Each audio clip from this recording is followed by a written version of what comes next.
Bismillahirrahmanirrahim. Assalamualaikum warahmatullahi wabarakatuh. Alhamdulillahi rabbil alamin. Hamdan katsiran tayyiban mubarakan fihi kama yuhibbu rabbuna wa yardah. Asyhadu an la ilaha illallah wahdahu la syarika lah wa asyhadu anna Muhammadan abduhu wa rasuluh. Allahumma salli wa sallim wa barik ala habibina wa rasulina Muhammadin sallallahu alaihi wa ala alihi wa ashabihi wa man tabi'ahum bi ihsanin ila yaumiddin. Qala Allah ta'ala fi kitabihil karim, ya ayyuhalladzina amanu taqullaha haqqa tuqatih wa la tamutunna illa wa antum muslimun. Amma ba'du, jamaah sekalian yang semoga kita semua selalu diberikan barakah oleh Allah Subhanahu wa taala, sehingga dengan sebab barakah ini kita selalu mampu memanfaatkan waktu-waktu luang kita, umur kita untuk kita selalu berada di atas jalan ibadah dan ketaatan kepada Allah Subhanahu wa taala. Amin ya rabbal alamin. Karena inilah tujuan kita diciptakan oleh Allah Subhanahu wa taala, hanya untuk menghambakan diri kita kepada Allah Subhanahu wa taala. Alhamdulillah, tidak henti-hentinya kita bersyukur kepada Allah Subhanahu wa taala, terlebih di malam yang barakah ini Allah Subhanahu wa taala kembali memberikan taufiknya kepada kita semua, sehingga kita mampu melangkahkan kaki kita datang ke musalla kita ini untuk kita menunaikan kewajiban kita kepada Allah Subhanahu wa taala, yaitu salat maghrib secara berjamaah. Kemudian dibarengi dengan kita duduk sejenak mempelajari ayat-ayat Allah Subhanahu wa taala, mempelajari hadis-hadis Nabi Muhammad sallallahu alaihi wasallam untuk kita jadikan sebagai fondasi kita, dasar kita dalam melakukan menunaikan segala aktivitas ibadah kita kepada Allah Subhanahu wa taala. Jamaah yang rahimani wa rahimakumullah jami'an, melanjutkan kajian kita, karena sebelum Ramadan dahulu kita sempat memulai kajian ini berkaitan dengan adab dan akhlak, dan kita pada kesempatan kali ini masih berada di adab-adab kita ketika bermuamalah dengan kalamullah atau Al-Quran Karim. Tanpa kita lakukan, membaca Al-Quran merupakan ibadah mulia di sisi Allah Subhanahu wa taala.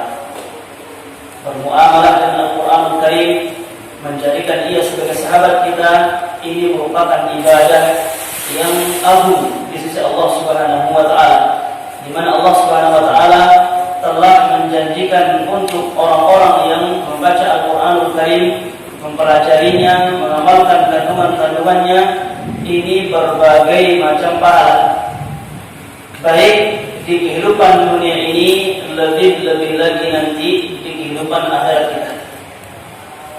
Membaca Al-Quran adalah ibadah. Bangsa pembaca Al-Quranul Karim satu huruf saja akan diberikan pahala 10 kali lipat.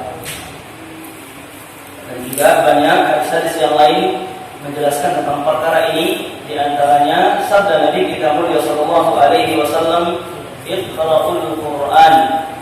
Bacalah oleh kalian Al-Qur'anul Karim, fa innahu ya'ti yaumal qiyamati syafi'an li ashabi. Karena kelak pada hari kiamat, Al-Qur'an yang kita jadikan sebagai sahabat ini, Al-Quran yang kita baca selama di dunia ini, akan datang kepada kita kelak sebagai pemberi syafaat, sebagai penolong kita dari dahsyatnya huru-hara hari kiamat. Tentunya tidak ada seorang pun yang dari kita yang tidak membutuhkannya.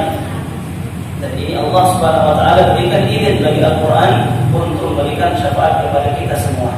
Namun ketika kita bermuamalah dengan Al-Quranul Karim, membacanya, mempelajarinya, hendaknya kita memperhatikan adab-adab yang sudah dijelaskan pula oleh Nabi kita mulia sallallahu alaihi wasallam di masa itu, agar semua keutamaan yang ada. Dengan sebab adab ini Allah akan berikan kepada kita dengan sangat mudahnya. Karena para ulama kita mengatakan man lam yata'addab lam yablughil aibah. Barang siapa yang tidak beradab sedangkan ia menginginkan sesuatu di belakangnya, maka dia tidak akan pernah diberikan apa yang ia inginkan. Dalam artian Allah Subhanahu wa taala akan mengharamkan baginya apa yang ia inginkan dari amal-amalan tersebut. Kita butuh adab jemaah. Kita butuh akhlak, terlebih dalam ibadah-ibadah kita kepada Allah Subhanahu wa taala. Jemaah sekalian rahimani wa rahimakumullah jami'an, di antara adab yang perlu kita perhatikan ketika bermuamalah dengan Al-Qur'anul Karim sebagaimana yang disebutkan oleh pengarang kitab ini, Syekh Fuad Ibn Abdul Aziz Asy-Shalhub hafizahullah taala, Al-Adabus Sadis. Kita sampai ke adab yang keenam kemarin. Adab yang keenam, jawazu tilawatil Qur'ani qa'iman aw masyian aw muttaji'an aw rakiban. Dalam perihal membaca Al-Qur'anul Karim, maka kita diperbolehkan atau boleh hukumnya kita membaca Al-Qur'anul Karim sambil berdiri, aw masyian sambil berjalan, aw muttaji'an sambil berbaring, aw rakiban ya sambil berada di atas kendaraan. Jadi boleh hukumnya kita ya secara umum berzikir kepada Allah Subhanahu wa taala, dan tentunya membaca Al-Qur'an merupakan bagian terbaik dari berzikir kepada Allah Subhanahu wa taala. Dan dalam agama kita dari hadis-hadis yang ada, dan kita sebutkan hadisnya, begitu juga pengamalan para sahabat Nabi SAW ketika mengamalkan hadis yang ada. Boleh hukumnya kita membaca Al-Quran, bertilawah Al-Quranul Karim sambil berdiri, atau sambil berjalan, atau sambil berbaring, atau sambil berada di atas kendaraan kita.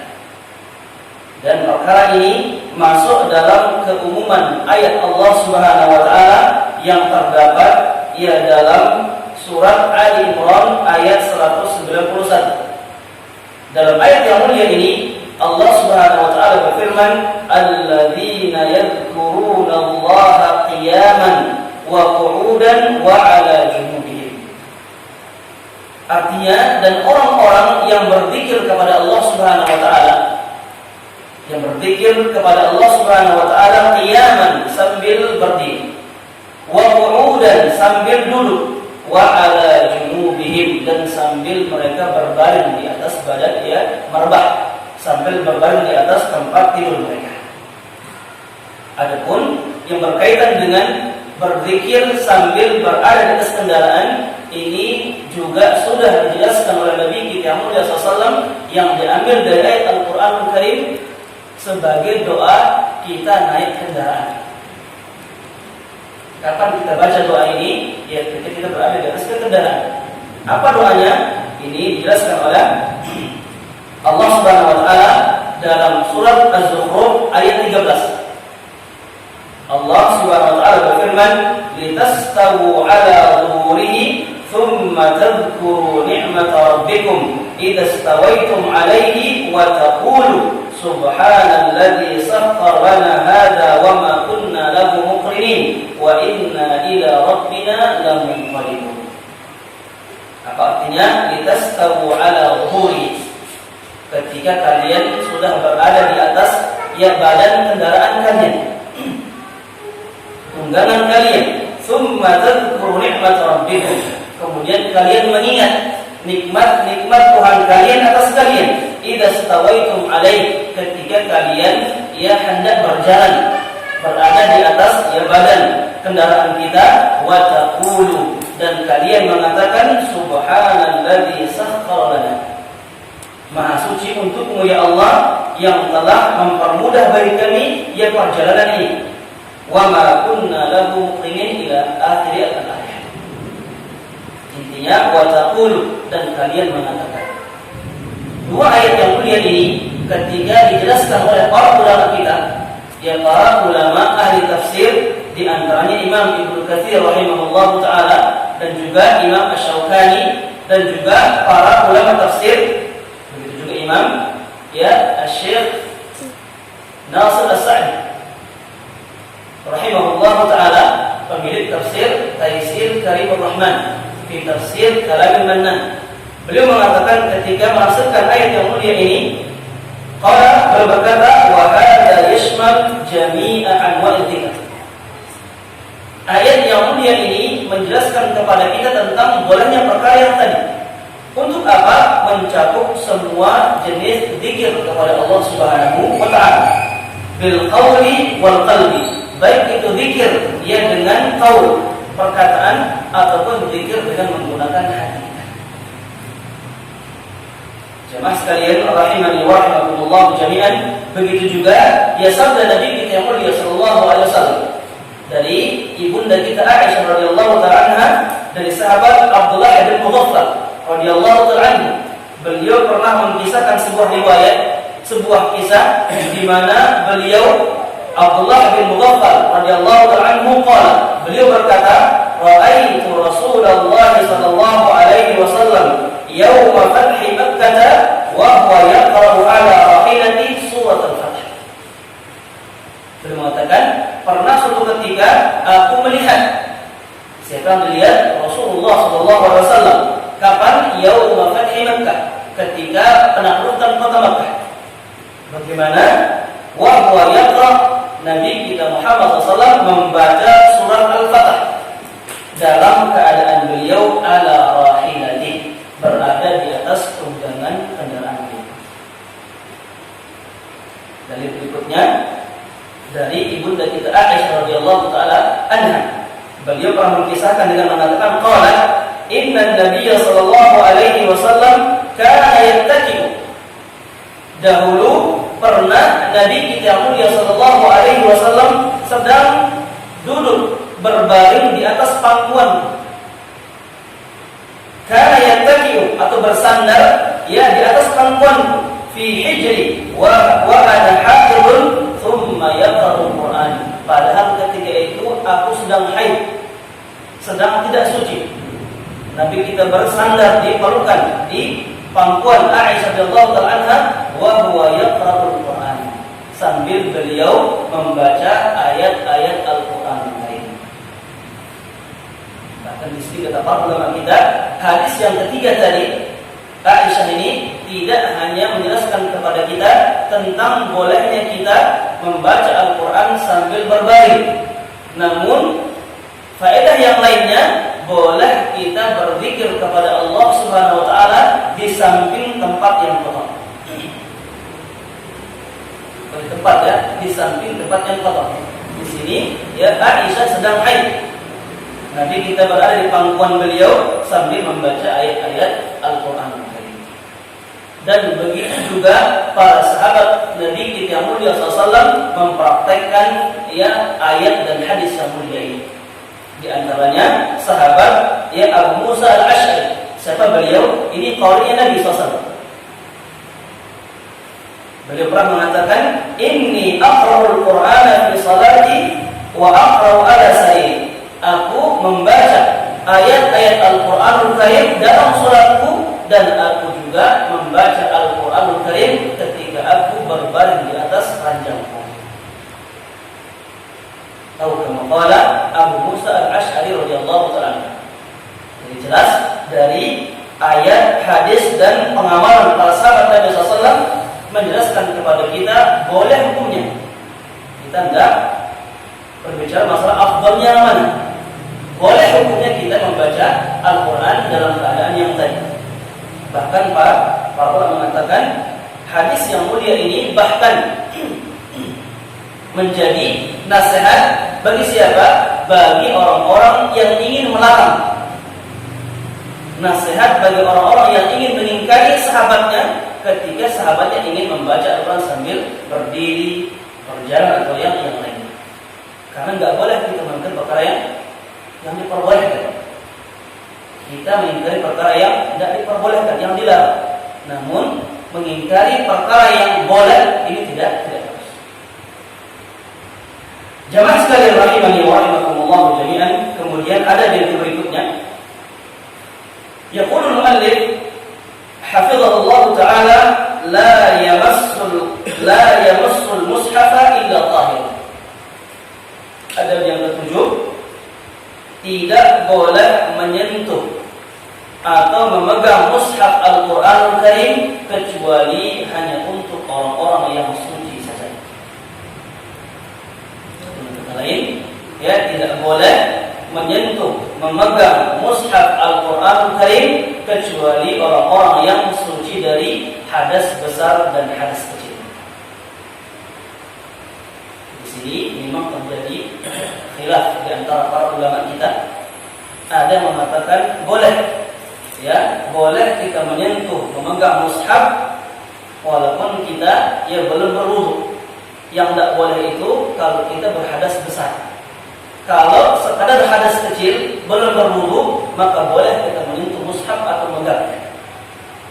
Pendapat yang lain mengatakan, ya, apa yang kita sebutkan tadi, boleh kita memegang mushaf itu kecuali hanya untuk orang-orang yang suci dari hadas besar dan hadas kecil.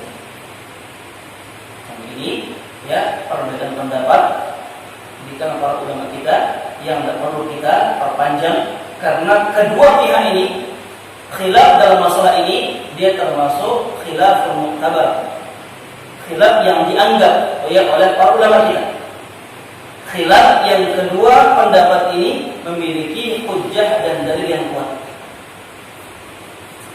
Bagaimana kita menyikapinya? Ini kembali di pribadi kita sendiri. Kalau kita mengambil pendapat boleh, silahkan kita amalkan, namun tidak boleh kita mengingkari orang yang mengambil pendapat yang kedua. Saya mengambil pendapat yang kedua, yang tidak boleh, silahkan ambil, amalkan dalam pribadi kita sendiri. Namun tidak boleh kita mengingkari orang yang mengambil pendapat yang pertama. Karena ini khilaf, ya, yang mu'tabar, yang dianggap oleh kalangan para ulama-ulama kita. Namun tentunya kalau kita berbicara mana lebih afdal, afdalnya adalah memegang mushaf, menyentuhnya dalam keadaan suci, baik dari hadas besar ataupun hadas kecil. Dan ini juga, ya, yang diambil oleh pengarang kitab ini, yaitu boleh kita menyentuh mushaf dalam keadaan suci dari dua hadas, besar dan kecil. Mana dalilnya? Di antaranya ya ayat Al-Qur'anul Karim yang terdapat dalam surat Al-Waqiah ayat 79. Dalam ayat yang mulia ini Allah Ta'ala berfirman, la yamassuhu illal mutahharun. Tidak boleh menyentuh, memegang, ya, mushaf illal mutahharun, kecuali orang-orang yang disucikan oleh Allah Subhanahu wa taala. Atau dikatakan maknanya illal mutatahhirun, kecuali orang-orang yang telah bersuci dari hadas besar dan hadas kecil. Dalil yang kedua dari hadis Nabi kita mulia sallallahu alaihi wasallam yang menguatkan, yang menjelaskan ya ayat Al-Qur'an yang tadi. Ini hadis sahabat yang mulia Amr ibn Hazm radhiyallahu ta'ala anhu, ketika Nabi kita Muhammad SAW menulis sepucuk surat yang akan diberikan oleh Nabi kepada sahabat yang lain, kepada beliau Amr bin Hazm. Dalam surat ini Nabi kita mulia SAW menulis sebuah ungkapan dengan mengatakan, alla yamussal Qur'ana illa tahirun. Apa artinya? Ya, tidak menyentuh mushaf, tidak boleh menyentuh mushaf Al-Qur'anul Karim kecuali hanya untuk bagi orang-orang yang tahir atau orang yang bersuci, suci dari hadas besar dan hadas kecil.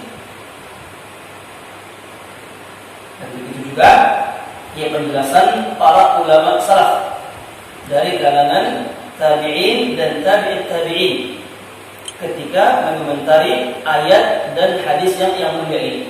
Siapa di antaranya? Ya, seorang ulama tabi'in yang bernama Al-A'mash rahimahullah ta'ala.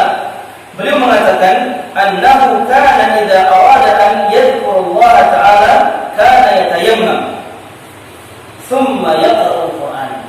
Beliau Al-A'mash rahimahullah ta'ala mengatakan ketika beliau atau di setiap beliau ingin membaca Al-Quranul Karim atau berzikir kepada Allah Subhanahu wa ta'ala dengan menggunakan bacaan Al-Quran, kemudian tidak mendapati air, beliau bertayammum terlebih dahulu, kemudian membaca ayat-ayat Al-Quranul Karim.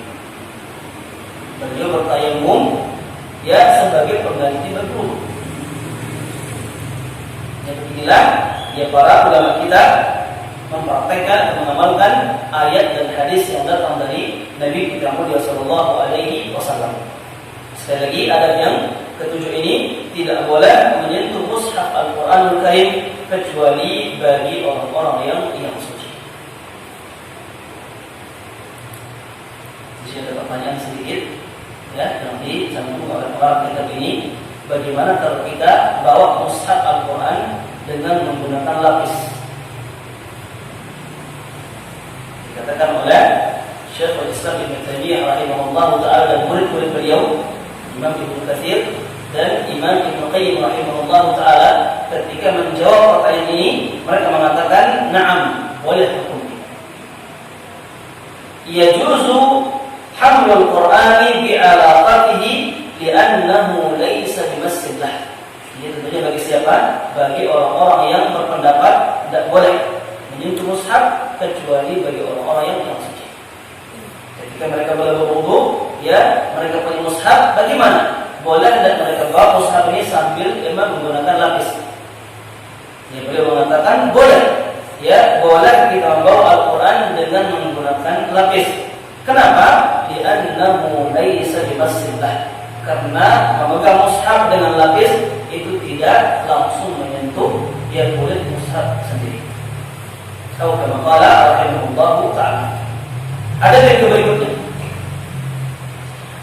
Yaqulul muallif hafizahullah ta'ala jawazu tilawatil Qur'ani lil muhdits hadatsan asghara an dhahri qalbin. Ada yang berikutnya, boleh hukumnya ya membaca Al-Qur'anul Karim bagi orang-orang yang berhadas kecil. Dalam berwudu maksudnya, boleh membaca Al-Qur'anul Karim bagi orang-orang yang berhadas kecil dengan syarat tidak sampai menyentuh mushaf, tanpa memegang atau tanpa menyentuh mushaf. Menggunakan hafalan barangkali, ya mungkin baca lewat jauh sambil tanpa kita memegang mushaf, boleh hukum. Amal janabatu, adapun orang yang junub, laki-laki atau perempuan, fa innahu la yajuzu lil junubi qira'atul Qur'ani fi halin min al-ahwal. Adapun bagi orang yang junub, laki-laki atau perempuan, maka tidak boleh bagi mereka untuk membaca Al-Qur'anul Karim dalam keadaan apa? Bagi siapa? Bagi yang junub, laki-laki atau perempuan. Tidak boleh bagi mereka membaca, menyentuh ya Al-Qur'anul Karim bihalin bil ahwal, dalam keadaan apapun mereka, sampai mereka bersuci baru mereka diperbolehkan. Mana dalilnya? Dalil bagi tidak boleh bagi orang yang junub untuk membaca Al-Qur'an. Dalilnya ma rawahu Ali bin Abi Thalib radhiyallahu anhu. Dalil dari sahabat Ali bin Abi Thalib radhiyallahu anhu annahu qala, beliau pernah berkata, kana Rasulullah sallallahu alaihi wasallam yuqri'una al-Qur'ana ma lam yakun junuban. Beliau berkisah dengan mengatakan dahulu Nabi kita mulia sallallahu alaihi wasallam selalu membacakan untuk kami Al-Qur'anul Karim selama tidak junub. Berarti mafhumul mukhalafah, pemahaman sebaliknya, Nabi kita tidak pernah membaca Al-Quran kalau dalam keadaan junub.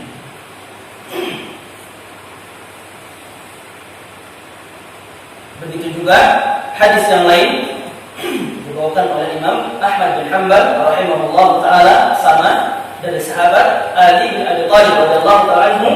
Beliau berkata, "Anna Nabiy sallallahu alaihi wasallam kharaja min al-ghaib wa qara'a syai'an bil Qur'an." Beliau selalu membacakan untuk kita Al-Qur'anul Karim walaupun beliau keluar dari WC. Bahkan beliau juga mengatakan pernah suatu saat Nabi kita keluar dari WC langsung membacakan untuk sahabat Al-Qur'anul Karim tanpa berwudu terlebih dahulu. Wa qala hadza liman laysa bijunubin amma al-junub fala wala ghaib. Kemudian Imam Ahmad mengomentari dari sini mengatakan ini bagi orang yang tidak junub. Adapun orang yang junub fala wala ayat, tidak boleh walaupun hanya satu ayat saja. Ini penjelasan dari Imam Ahmad bin Hanbal rahimahullah taala.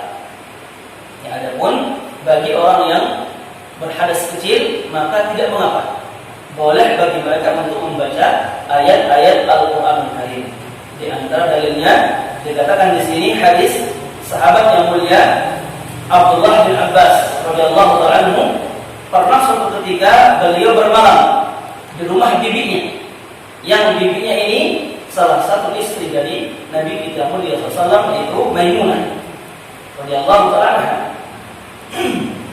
Ketika bermalam, sahabat Abdullah bin Abbas mengisahkan tentang kisah beliau melihat Nabi SAW.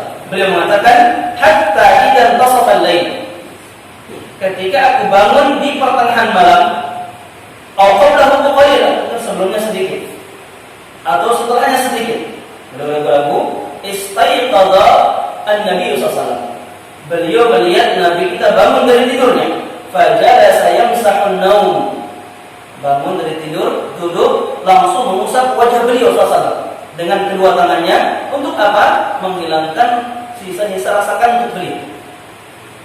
Fajalasa yamsahun nauma an wajhi biyadi, thumma qara'a al-ushra al-ayatil khawatim min surati Al-Imran. Beliau duduk, mengusap wajah beliau dengan kedua tangannya, langsung membaca 10 ayat terakhir dari surat Al-Imran. Setelah itu, thumma qama ila shannin mu'allaqatin fatawadda'a minha. Setelah membaca 10 ayat ini, beliau bangun menuju kendi yang digantung dan melakukan wudu beliau sallallahu alaihi wasallam. Ini kan jelaskan Nabi kita ya baca ayat setelah tidur baru setelah itu beliau berwudu.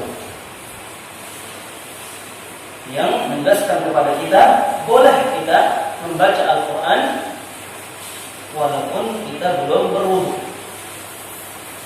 asalkan kita jangan sampai menyentuh atau memegang mushaf Al-Quran.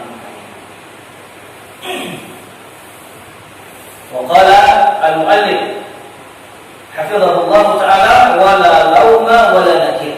Tidak boleh mencela, tidak ada celaan, tidak ada larangan bagi siapa? Ala man qara'a al-Quran wa huwa bi hadhihi halah. Tidak boleh kita melarang, tidak boleh kita mencela kalau kita melihat ada orang membaca Al-Quran tidak menyentuh mushaf walaupun dia berwudu. Bal lauma al-munkir, bahkan yang paling cocok dicegah itu yang melarang ini, kata beliau. Kata Allah Ta'ala. Karena yang tadi nggak boleh kita melarang sesuatu yang diperbolehkan, apalagi ada dalil dasarnya dari Nabi kita mulia sallallahu alaihi wasallam. Bahkan orang yang melarang inilah yang pantas untuk dilarang. Jamaah yang rahimani wa rahimakumullah jami'an, pertanyaan, bagaimana dengan wanita haid dan nifas? Apa hukum wanita haid dan nifas membaca Al-Qur'anul Karim tanpa menyentuh mushaf, atau dengan kata lain dengan menggunakan hafalan mereka? Di sana juga terjadi perdebatan panjang di kalangan para ulama kita. Ada yang membolehkan dan ada yang tak membolehkan.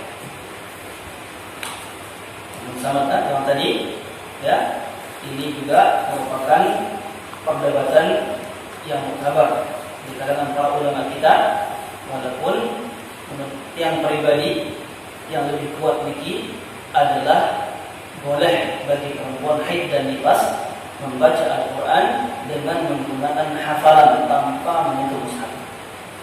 Pertanyaan, mana dalilnya? Karena kita tidak bisa kita berkata tanpa tambah dalil.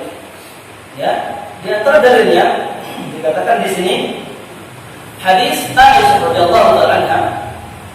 Hadis Aisyah dari Imam Muslim rahimahullah taala, ketika haji wada, Aisyah ikut berhaji dengan Nabi SAW. Yang qadarullah wa ma syafa'al ketika itu Aisyah kedatangan haid. Beliau menangis, beliau sedih. Kenapa? Karena akan luput dari beliau banyak ibadah-ibadah untuk berhaji. Karena kan asal bukan banyak saja. Misalnya ada sholat sunnah, ada zikir dan yang lain. Bahkan berbagai macam ibadah kita utamakan. Kenapa? Karena tempatnya muqaddas. Satu rakaat di sana, ya hitungannya sekian ribu rakaat di masjid yang lain. Intinya tempatnya suci. Sehingga sedih Aisyah ketika itu. Karena beliau tahu dengan haid ini akan menghalangi beliau untuk melakukan ibadah-ibadah kepada Allah Subhanahu wa taala. Beliau bersedih, langsung mengeluhkan perkara ini kepada Nabi SAW ketika itu. Perhatikan apa nasihat Nabi kepada beliau ketika mengeluhkan perkara beliau datangnya haid ini. Beliau berkata kepada Aisyah radhiyallahu anha, "If'ali." Ini dasar kita sekarang. Qala laha, "If'ali ma yaf'alul hajju ghayra an la tatufi bil bait hatta tatahuri." Kerjakanlah, amalkanlah semua amal-amal orang berhaji kecuali satu. Apa? Jangan tawaf sampai engkau ini suci, kata Nabi SAW. Dari perkataan Nabi SAW kepada Aisyah, Nabi hanya melarang beliau ketika itu tawaf saja. Kenapa? Karena tawaf ini sama dengan sholat. Adapun ibadah yang lain, berzikir dan yang lainnya, lihat, yang ulang lagi, Nabi kita bersabda kepada beliau SAW, "If'ali," lakukanlah apa yang dilakukan oleh orang-orang berhaji kecuali jangan engkau tawaf sampai engkau suci. Atau kemauan Nabi SAW. Dan kita yakin, ya, ibadah tawaf bukan hanya ibadah haji, bukan tawaf saja. Ada zikir, lagi di Arafah, yang Musdalifah, semua ada zikirnya. Dan Nabi kita tidak melarang beliau sama sekali.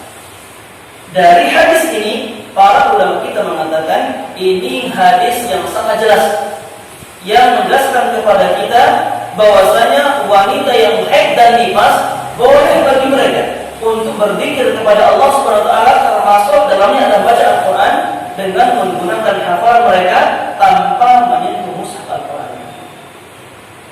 Bahkan Imam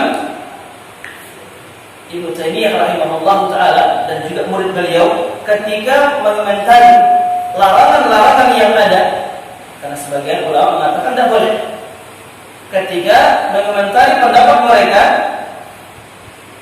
Ibnu Taimiyah rahimahullah taala mengatakan, "Laisa fi man'il haid wal nufasa min al-qira'ati nususun sharihatun sahihah." Tidak ada satupun nas, tidak ada satupun riwayat yang sahih dari Nabi kita Muhammad SAW yang melarang wanita-wanita haid dan nifas dari membaca Al-Quran menggunakan hafalan mereka. Ada satu hadis yang mengatakan dari Imam Abi Dawud rahimahullah taala dari sahabat Abdullah bin Umar, ada hadis yang mengatakan la taqra'ul haidu walal junubu syai'an bil Quran. Tidak boleh bagi perempuan haid dan perempuan junub membaca sedikit dari Al-Quran, apalagi banyak. Hanya saja hadis ini hadis dhaif kata para ulama kita. Karena di situ ada seorang perawi yang bernama Ismail ibn Iyash yang dikatakan hafalannya lemah.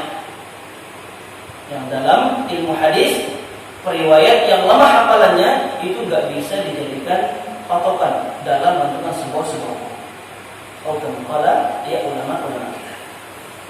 Jadi sekali lagi, ya ini khilaf yang sabar di kalangan para ulama kita. Kita tinggal bagaimana cara menyikapi saja. Dan sikapnya sama dengan yang lain. Jamaah sekalian rahimakumullah jami'an, adab yang berikutnya. Adab yang ke-11. Langsung adab yang berapa? Adab yang ke-9. Minas sunnati al-isti'adatu wal basmalatu 'inda tilawah. Minas sunnati al-isti'adatu wal basmalatu 'inda tilawah.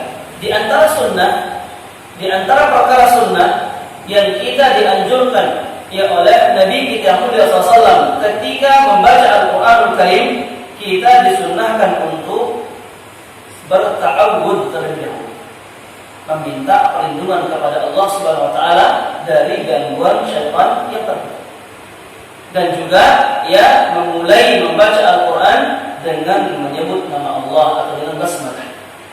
A'udzu billahi minasyaitonir rajim. Bismillahirrahmanirrahim. Kita baca ayat yang kita inginkan. Ini sunnahnya.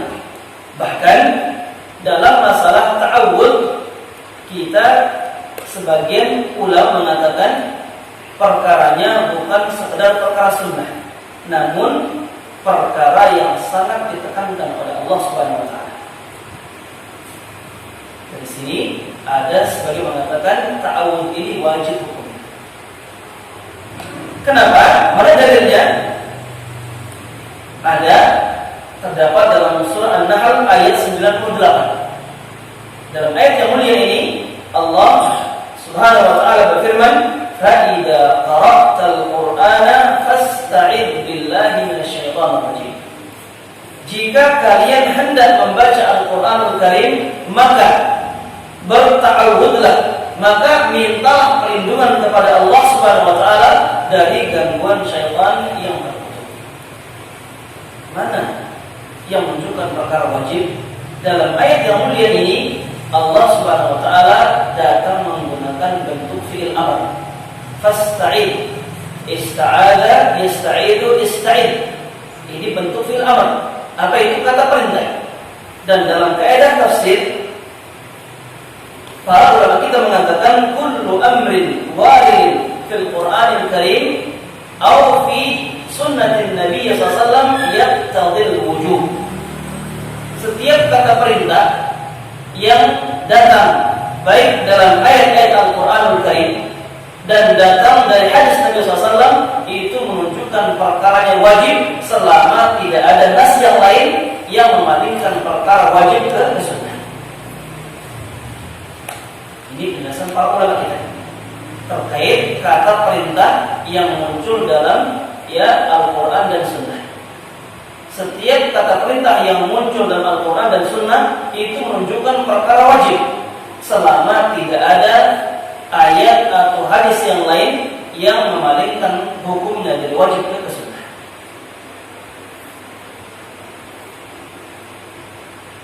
Apalagi memang kita butuh dengan pertolongan Allah Subhanahu wa taala dari gangguan ya syaitan. Adapun al-basmalah, sebelumnya at-ta'awud di sini dikatakan ada 3 bentuk yang bisa kita ungkapkan ketika meminta perlindungan kepada Allah Subhanahu wa taala ketika baca Al-Qur'anul Karim. Yang pertama yang bisa kita pakai, bentuk pertama a'udzu billahi minasyaitonir rajim. Yang kedua a'udzu billahi as-sami'il 'alim minasyaitonir rajim min hamzihi wa nafthihi wa nafthihi. Bentuk ketiga a'udzu bis-sami'il 'alim minasyaitonir rajim. Jadi 3 bentuk ya at-ta'awud yang bisa kita lantunkan gunakan ketika hendak meminta perlindungan kepada Allah saat membaca Al-Quran. Terus mana yang lebih afdal? 3 itu banyak afdal. Maksudnya ya semakin banyak kita kuasai sunnah, semakin baik. Apalagi saat ini barangkali di Sebagian kita hanya mengenal bentuk pertama saja. A'udzubillahi minasyaitonirrajim. Adapun yang kedua, ketiga jarang orang mendengarnya. Dan bagaimana cara kita agar orang mengetahuinya, agar sunnah Nabi kita ini semakin dikenal sama manusia? Kita gunakan sekali pertama, lain kali bentuk yang kedua, ya, lain kali bentuk yang ketiga. Yang pertama, kita pribadi bisa menguasai sunnah Nabi SAW. Yang kedua, kita bisa menghidupkan kembali ya sunnah-sunnah Nabi kita mulia yang barangkali sudah dianggap tidak ada sama masyarakat kita. Dan ingat, kita pernah mengatakan perkataan dari Imam Bukhari rahimahullah ta'ala tentang siapa sih orang muslim yang terafdal di sisi Allah Subhanahu wa taala. Beliau mengatakan afdalul muslimin. Imam Bukhari rahimahullah ta'ala beliau mengatakan afdalul muslimin, orang muslim yang paling baik di sisi Allah Subhanahu wa taala, huwa man ahya sunnatan, dia yang menghidupkan kembali sunnah-sunnah Nabi kita mulia sallallahu qad umitat, yang barangkali sudah dianggap tidak ada sama manusia. Kita pelajari dulu ya, dan kita coba pakai mungkin di rumah kita, di kantor, di mana saat membaca Al-Quran, sehingga kita bisa menguasai sunnah Nabi SAW. Yang kedua, kita menghidupkan kembali sunnah Nabi ya SAW yang barangkali sudah dianggap tidak ada sama masyarakat. Dengan itu kita akan menjadi muslim terbaik dari Allah Subhanahu wa taala. Yang pertama tadi, a'udzubillahi minasyaitonirrajim.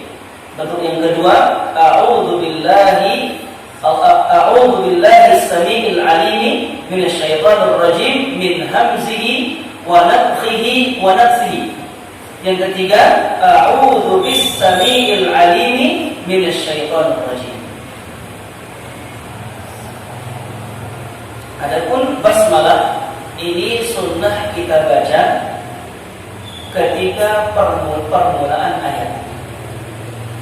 Adapun bismillah ya, sunnah kita baca ini ketika kita mengawali bacaan Al-Quran kita dari awal surat. Kita ingin baca, misalkan baca surat ya Al-Fatihah, a'udzu billahi minasyaitonirrajim, bismillahirrahmanirrahim, alhamdulillah, atau dari awal surat-surat yang lain. Tapi kalau kita baca misalkan langsung buka tengah surat, bukan dari awal surat, maka di sini apa yang kita dianjurkan? A'udzubillah langsung ya, awal surat itu boleh hukum. A'udzubillahi minasyaitonirrajim langsung baca boleh. Walaupun juga ya tidak mengapa kita membaca basmalah ya juga di sini.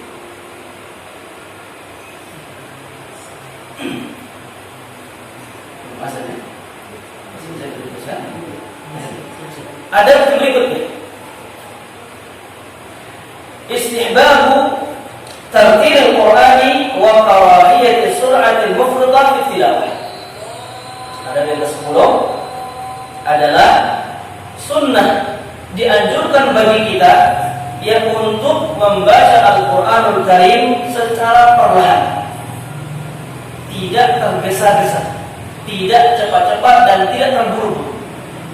Kita dianjurkan ya untuk membaca Al-Qur'anul Karim secara perlahan, wa karahiyatus sur'atil mufridah, dan dimakruhkan, dibenci sama Allah Subhanahu wa taala.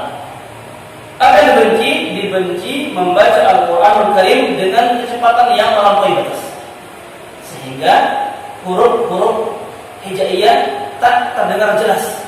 Ini baca apa? Huruf apa yang dibaca? Apalagi gunah-gunah dilanggar. Secara umum kita dianjurkan untuk membaca Al-Quran secara perlahan. Mungkin kita pernah mendengar ada 3 cara baca Al-Quran. Yang pertama namanya at-tahqiq. Ini pelan sekali bagi orang yang ingin menelaah kandungan makna Al-Quran. Pelan sekali ya, dengan tajwidnya, dengan makhraj hurufnya, sambil menelaah kandungan makna ayat yang ia baca. Yang kedua namanya al-hadad. Ini cepat, agak cepat, namun masih memperhatikan tajwid dan makhraj huruf. Ya, di tengah-tengahnya antara tahqiq dengan hadad, namanya at-tadwir. Ya, ini dia pertengahan, tidak terlalu lambat dan tidak terlalu cepat. Pertengahan saja. Ini boleh kita pakai yang tiga ini. Yang tidak boleh ini melampaui batas. Di luar tiga cara ini. Mana maksudnya? Membaca dengan cepat tanpa jelas terdengar huruf apa yang dibaca. Apapun alasan kita. Kita sering mengatakan, jangan kita sering memperhatikan ya banyak pahala. Tanpa kita lakukan. Orang yang cepat-cepat baca Al-Quran, apa yang diinginkan? Ingin dapat banyak bacaan dan dapat banyak pahala. Namun dalam hal ibadah, kuantitas tidak diperintahkan. Yang diperintahkan adalah kualitas. Sebagaimana firman Allah Subhanahu wa taala, "Alladzi khalaqal mauta wal hayata liyabluwakum ayyukum ahsanu amala." Allah yang telah menciptakan hidup dan mati untuk apa? Liyabluwakum, untuk menjelaskan kepada kalian siapa yang berkualitas amalannya, bukan berkuantitas. Siapa yang berkualitas amalannya. Tentunya kualitasnya di mana? Harus kita baca Al-Quran sesuai bacaan Nabi kita Muhammad SAW atau sesuai apa yang Allah anjurkan kepada kita. Abdullah bin Abbas mengatakan, "Iqra'ul Qur'ana kama unzil." Bacalah Al-Quran itu sebagaimana ia turun ke Nabi kita Muhammad SAW. Bagaimana ia turun? Allah jelaskan dalam Al-Quran dalam surat Al-Muzammil ayat 4, "Warattilil Qur'ana tartila." Dan bacalah Al-Quran itu secara tartil. Apa itu tartil? At-tarassul fiha wat-tabyinu min ghairi baghin. Tartil maksudnya apa? At-tarassul, perlahan dan memperjelas makharijul huruf tanpa berlebih-lebihan. Begitu juga ayat yang lainnya, Allah Ta'ala berfirman dalam surah Al-Isra ayat 106. Allah berfirman, wa Qur'anan farraqnahu litaqra'ahu 'alan nasi 'ala muksin. Apa artinya? Wa Qur'anan, Al-Qur'an ini kami turunkan kepada Muhammad secara berangsur-angsur. Agar apa? Litaqra'ahu 'alan nasi 'ala muksin. Agar engkau bacakan kepada manusia secara perlahan. Juga dalam surah Al-Qiyamah ayat 16, Allah Ta'ala berfirman, "La tuharrik lisanaka lita'jala bih." Janganlah kau gerakkan lisanmu ketika baca Al-Quran lita'jal, untuk tergesa-gesa. Jelas di sini tidak boleh bagi kita cepat-cepat terburu-buru dalam baca Al-Quran apapun niatnya. Karena sekali lagi ibadah ini yang ditanya kualitas, bukan kuantitas. Jemaah sekalian rahimani wa rahimakumullah jami'an, barangkali ini yang bisa disampaikan pada pertemuan kali ini. Tinggal barangkali ada 5 atau 6 lagi adab berkaitan dengan adab baca Al-Quran. Setelah itu kita masuk ke bab adab usaha. Adab ketika kita mengucapkan Assalamualaikum.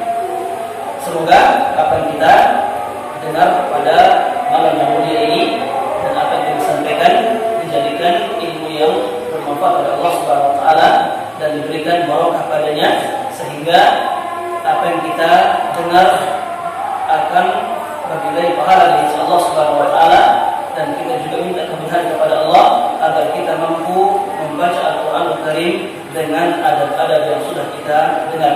Amin ya rabbal alamin. Subhanakallahumma wa bihamdik, asyhadu an la ilaha illa anta, astaghfiruka wa atubu ilaik. Wassalamu alaikum warahmatullahi wabarakatuh.